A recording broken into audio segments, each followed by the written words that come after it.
everybody, welcome back to another Pad Performance video. I know it's been a while since we dropped the last video.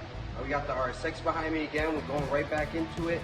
So, long story short, after we threw the motor in it, we put an old clutch in it. The clutch was no good. Yeah. So we had to pull the subframe, pull the transmission, pull everything, do it all over again. It was a process. It took a couple weeks for me to be able to bring the car back in and do that big of a job again. But we got the clutch in, we got the motor running fine, we got the clutch working good. Time to start getting into some of these brakes and suspension. A lot of the brakes is about 2-3 years old. The suspension's really old as well. We're gonna be doing the ball joints, the wheel bearings, the end links, the sway bar bushings, the pads, rotors, and all 4 new calipers. We're gonna bleed on everything with fresh new fluid. I want to get this car absolutely mint, 100%, all new fluid, all new parts, all new everything. I want this car rolling like the day it came off the factory. So let's go ahead and get on into it, show you these parts we got. As you guys can see, we got the front brake pads here, the rear brake pads there. I got the brand new wheel bearings here. I didn't need the spindles itself. I mean, not the spindle. I didn't need the hubs, but I figured since we're doing everything brand new, we might as well get the hubs. They're only $30 each. They came with 2 new axle nuts, which I'm a little upset about because they came 2 different colors and it bothers my OCD. So I'm probably going to use the old one from the used axles I'm going to put in. These are pretty much like brand new. These haven't really been used at all in the car.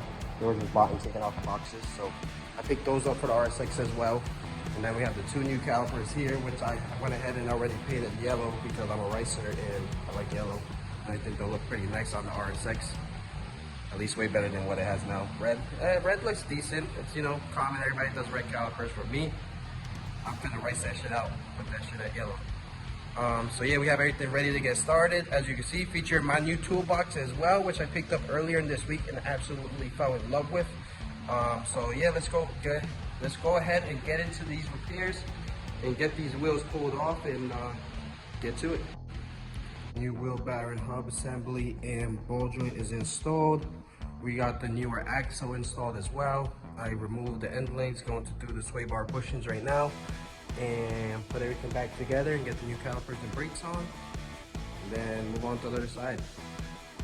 The side fully assembled minus the brake line, because I don't want to disconnect the brake hose until I get all the other calipers on, so you swap all the hoses last minute, don't get air into the master cylinder. But hey, you know what? You can't see all the little things that we did change minus the calipers, but I feel better knowing that that front end is completely changed. Everything's brand new and it shouldn't have any issues for like the next 2 years. In reality, this car doesn't get driven hard. It doesn't get drag raced like my coupe did. So no need for the upgraded aftermarket parts. Regular aftermarket parts from AutoZone, O'Reilly's, you know, stuff like that will do. Okay, so this is what happens when I start recording by myself. I get ahead of myself. I forget I'm recording. So pretty much we have the right front all set up, 100% done. All the hoses lined up. All the brake hoses swapped over, pretty much ready to bleed. I already went ahead and installed the rear as well. As you can see, the rear is done. Last thing I need to do is put the caliper on this side and do the one end link that's broken in here. And we should be good to go. We're gonna bleed the system and then hopefully turn it on and take it out. Tons of good progress. We got the rear brakes finished, the front brakes finished, wheel bearings, end links, ball joints, the all 9. Eventually we'll do the brake hoses. I didn't do the brake hoses on this route because I'm almost positive I'll have to do the brake lines, so I don't want to do the brake lines until I get the brake hoses, so leaving those alone for now. Currently power bleeding the brakes right now, have pressure on the master, bleeding out all the air, and also vacuuming the AC because I never recharged it after I swapped the motor. And if we're going to be driving this car, we need some ice cold AC in there.